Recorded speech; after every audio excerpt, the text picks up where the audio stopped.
drop by Lynn Meadows Discovery Center for a sensory workshop. That's where we find Mackenzie Martin. She joins us now live with more about what tonight's event is all about. Mackenzie.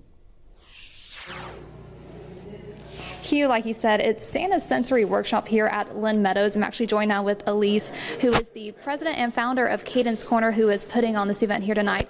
Tell us the importance of an event like this. Yeah, so common events on the coast with children for Christmas and other events in general are just very overstimulating. There's a lot of crowding, there is a lot of noise, there's a lot of lights, and so our goal here with this event is to make it sensory friendly so children on the spectrum or children with sensory difficulties can come and enjoy the space that they may not normally get to enjoy and just have the festive, fun time that we all want to have. Yeah, I mean, the holidays are for everybody, and this also gives families a chance to get their picture made with Santa in a calm, quiet environment. Yes, and he is interactive. Santa's been awesome with them all night long, and the kids have been super receptive because there's not a long line, it's not noisy in here, we've got it kind of tucked away in a quiet area, and it's just been amazing because this might be the only opportunity some of these kids get to get a picture with Santa this year. So. Yeah, and you said that y'all do events like this all throughout the year to bring families out, show them that they're not alone in this. Absolutely. So we want to create that safe, inclusive environment for families to come out and enjoy and have family time.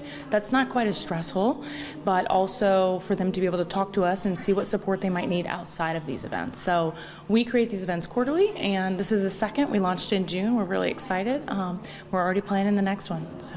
Absolutely. And you said that this goes till 8 tonight, completely free. Completely free, completely free. If you haven't already registered, we'll get you registered. It takes about 2 seconds just so that we know who's here and how many kids you have, but absolutely free. We're here till 8. Awesome. All right. Well, thank you so much, Elise. Yes. And y'all come out till 8. You heard it here, but live in Gulfport, Mackenzie Martin, WLOX News Now. Yes. And your forecast is coming up right after the break, but first, here's a look at what you can expect out over the water.